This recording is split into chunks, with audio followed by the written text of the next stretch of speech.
Hi, this is Dr. Fox. Let's talk about the aorta and its branches. In this video, we'll discuss the aorta, including its various parts, their vertebral levels, major branches, and the areas they supply with blood. The aorta is the major conduit to the systemic loop that delivers oxygenated blood out to the body. It has several distinct parts. Arising from the left ventricle, we have the ascending aorta, and then we have the arch of the aorta. That arch of the aorta then transitions into a descending aorta, which has two parts.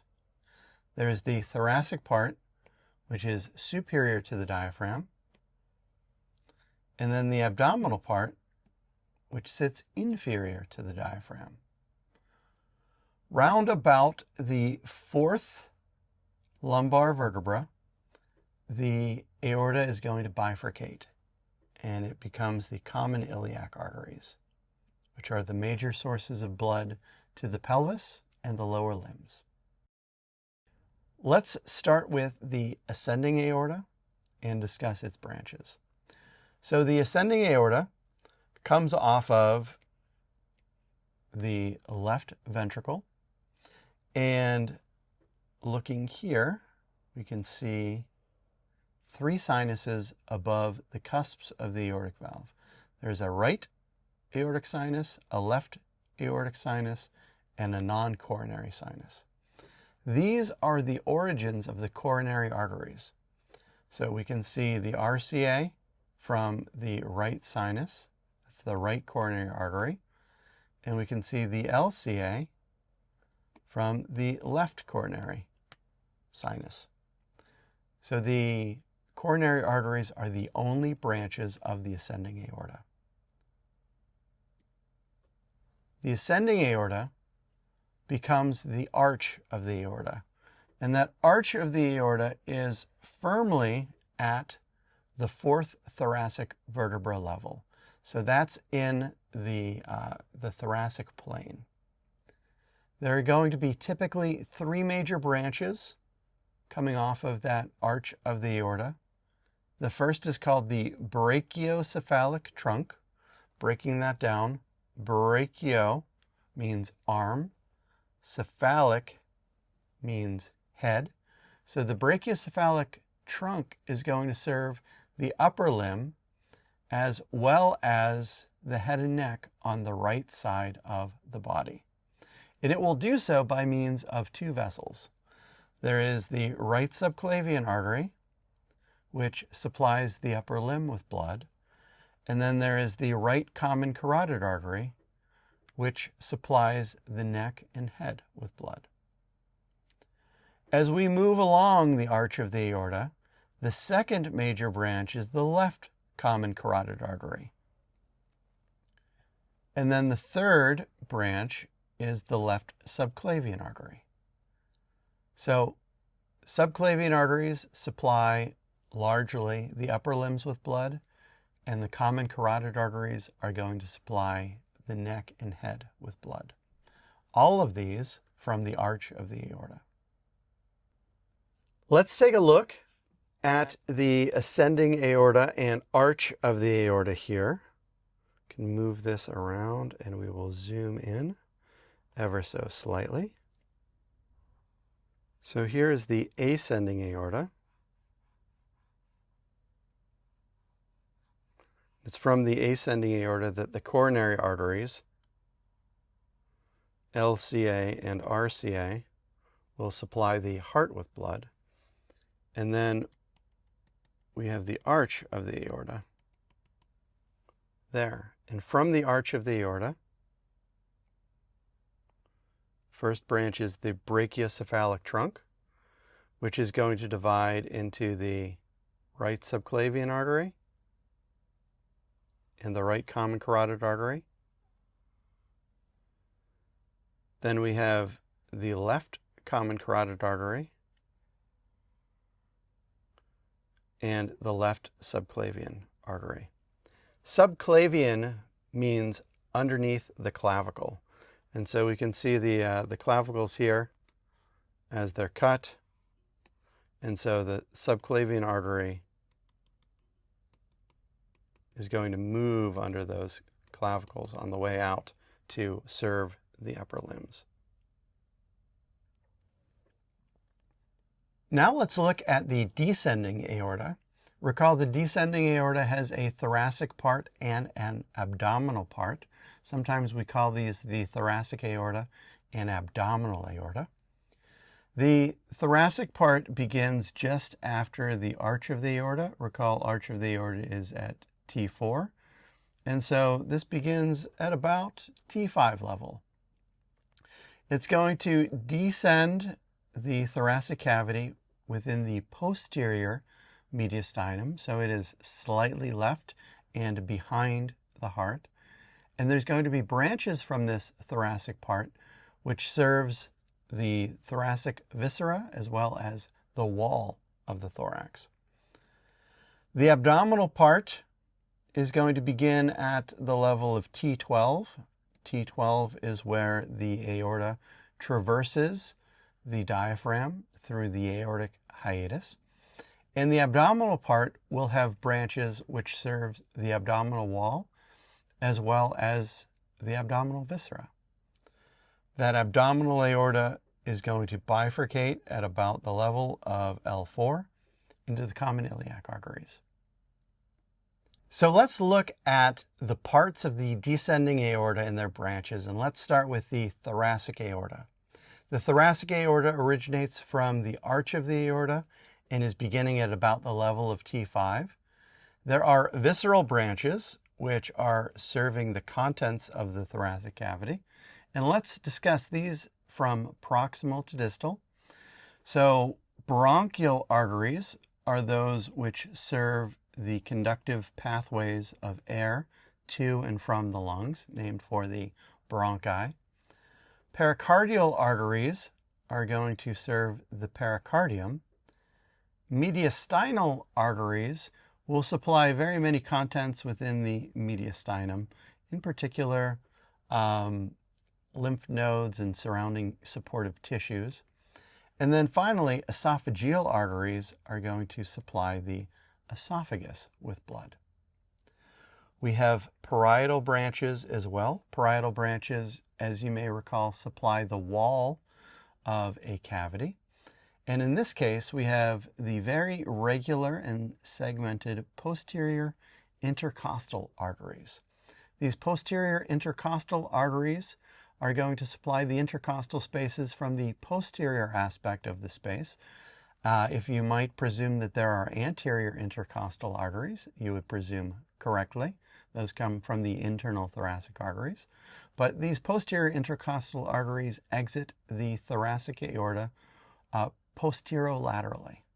So if we're to look at this in cross-section, anterior is there, posterior is there. Those posterior intercostal arteries will exit like such. The descending artery traverses the diaphragm through the aortic hiatus, and that is at the level of the 12th thoracic vertebra. So aorta goes through the diaphragm at T12. At T12 begins the abdominal aorta, and there are various visceral and parietal branches. The visceral branches off of the abdominal aorta may exit the vessel either anteriorly or laterally. So let's look at some of the anteriorly departing visceral branches of the abdominal aorta. These are some of the most significant vessels that we'll see in this cavity. The largest of which is the celiac trunk. The celiac trunk arises from the abdominal aorta at about the level of T12. So the second that the aorta traverses the diaphragm, we have the celiac trunk. And this is going to be the source of blood to the foregut. So we're talking about the esophageal part, we're talking about the abdominal part of the esophagus, the stomach, the liver, the gallbladder, and the proximal portions of the duodenum, all served by the celiac trunk. There's also a superior mesenteric artery. The superior mesenteric artery begins at about the level of L1, and that is going to be the major source of blood to the midgut. So that's the distal duodenum and the small intestine, as well as the proximal portions of the large intestine with blood. Then we have the inferior mesenteric artery, or the IMA. The inferior mesenteric artery arises at about the level of L3, and it's the principal blood supply to the hindgut. So that's the distal, large intestine, sigmoid, colon, rectum, etc. There are visceral branches which exit the abdominal aorta laterally, and these are going to include the middle suprarenal arteries at about the level of L1. So we have these going out to the adrenal glands. There are also renal arteries which go out to the kidneys at about the level of L1. And then we have inferior suprarenal arteries that are also going out at about that same level. And then finally, gonadal arteries. Gonadal arteries exit a little more anterolaterally, generally at about the level of L2. You can see that there. And they're going down to serve the gonads, either the testes or the ovaries with blood. Now let's look at the branches of the abdominal aorta. There are both visceral and parietal branches of the abdominal aorta. The visceral branches may exit the abdominal aorta either anteriorly or laterally. Let's start with those anteriorly oriented visceral branches. They are the big three in order: the celiac trunk, the superior mesenteric artery, and the inferior mesenteric artery. So the celiac trunk is going to begin at the level of about T12, and it is the principal blood supply to the foregut. So that consists of the abdominal part of the esophagus, the stomach, the proximal duodenum, the liver, the gallbladder, as well as the spleen, all supplied by the celiac trunk. Next up, we have the superior mesenteric artery, or the SMA, at about the level of L1. That superior mesenteric artery is the principal blood supply to the midgut. So that would be the distal duodenum, as well as the remainder of the small intestines, as well as the proximal part of the large intestine, supplied by the SMA. Then at about the level of L3, we have the inferior mesenteric artery, which is the principal blood supply to the, yep, you guessed it, the hindgut with blood. So the hindgut is the distal large intestine, all the way through to and including the anus. Then we have our laterally associated visceral branches, so suprarenal, renal, and gonadal arteries. The suprarenal arteries take their origin around L1, and they're going out to the adrenal glands, or the suprarenal glands. Then we have the renal arteries, which are much more robust, the most robust laterally exiting arteries from the abdominal aorta. These renal arteries conduct blood through to the kidneys, where it is dynamically filtered within the parenchyma of the kidneys. And then at about the level of L2, we have two gonadal arteries. These are laterally exiting, but they're also a little anteriorly oriented. And these gonadal arteries conduct blood to the gonads, so either the ovaries or the testes with blood. Now let's look at the parietal branches. The parietal branches are going to include either the inferior phrenic arteries or the lumbar arteries. The inferior phrenic arteries we can see here going up to supply the inferior part of the diaphragm. These exit with the celiac trunk at about the level of T12. The lumbar arteries are going to exit regularly posterolaterally at about the level of L1, L2, L3, and L4 to supply the posterior and lateral aspects of the abdominal wall with blood. And then finally, at about the level of L4, the abdominal aorta is going to bifurcate into the common iliac arteries, which supply the pelvis and lower limbs with blood. So let's take a look at the abdominal aorta. Orient ourselves here. Can zoom in. Here we can see the diaphragm, and coming through the diaphragm, we have that abdominal aorta. That's at about the level of T12. We can see the celiac trunk here. The celiac trunk is going to consist of the common hepatic artery, the splenic artery, and the left gastric artery. So that's celiac.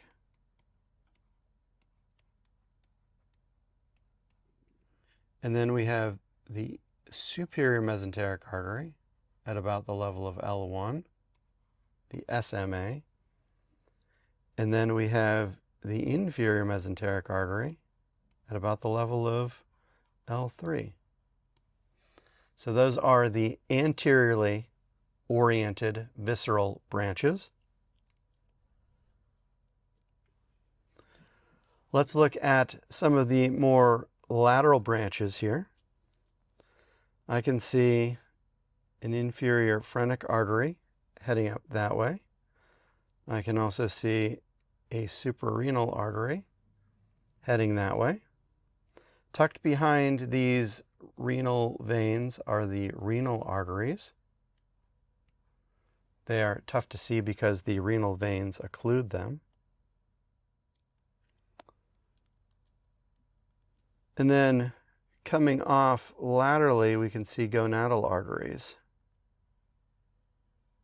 heading down to the gonads. And of course, the abdominal aorta is going to bifurcate at about the level of L4 into the common iliac arteries, which I can draw in here.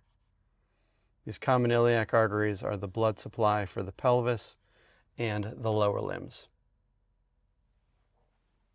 So we've talked about the aorta, its parts, their vertebral levels, major branches of the different parts of the aorta, and the areas they supply. Thanks so much for your time, and I'll talk to you in the next video.